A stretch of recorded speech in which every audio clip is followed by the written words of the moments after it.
திருமண நாள் வாழ்த்துக்கள். காதலே இல்லாத கணவரோட 6வது வருஷம் கல்யாண நாள். கல்யாண நாளுங்க லீவ் போட்டு எங்கேயாவது வெளில போலாமா? அப்படின்னு கேட்டதுக்கு, கல்யாணம்னு ஒண்ணு பண்ணா வருஷம் வருஷம் கொண்டாடணுமா? அப்படின்னு கடுப்புல கத்தி விட்டாரு.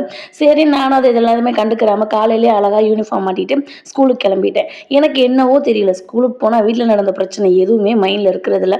அது சின்ன பிரச்சனைனாலும் சரி, பெரிய பிரச்சனைனாலும் சரி. என்னமோ சம்பளம் கம்மி தான். ஆனாலுமே அங்க கிடைக்கிற நிம்மதி மாரி எங்கேயுமே கிடைக்கிறதில்ல. ஏன்னு கேட்குறீங்களா? அவங்களுக்கேமோ கெட்டது செஞ்சாலும் அதை புரிஞ்சுக்கிற தெரியாத வயசுல இத்தனை சின்ன சின்ன குழந்தைங்க நம்மளை நம்பிக்கிட்டு எப்போ பார்த்தாலும் மேடம் மேடம் மேடம் நம்ம கூட சுற்றி வர்றாங்க இல்லையா? அதனால தான் எனக்கு கல்யாண நாள் என் பையனோட கிளாஸ் டீச்சருக்கு அன்னைக்கு தான் பர்த்டே. ஸோ ஒரே கேக்கை 2 பேருமே கட் பண்ணியாச்சு. இதில் விஷயம் என்னென்னா அந்த கேக் எங்கள் கடையிலேருந்து நான் கொடுத்தது தான். அது எல்லாத்தையுமே முடிச்சுட்டு வீட்டுக்கு வந்து சாயங்காலம் அழகாக ஒரு டீயை குடிச்சிட்டு நைட்டு எப்பவும் போல் வீட்டிலேயே ரெடி பண்ணி சப்பாத்தி சட்னின்னு சாப்பிட்டு முடிச்சுட்டு கிச்சனெல்லாம் க்ளீன் பண்ணிட்டு வந்து பார்த்தா இவங்க 2 பேரும் இப்படி படுத்து கிடக்குறாங்க. நீங்களாவது விஷ் பண்ணிட்டு போங்க கமெண்ட்ஸில்.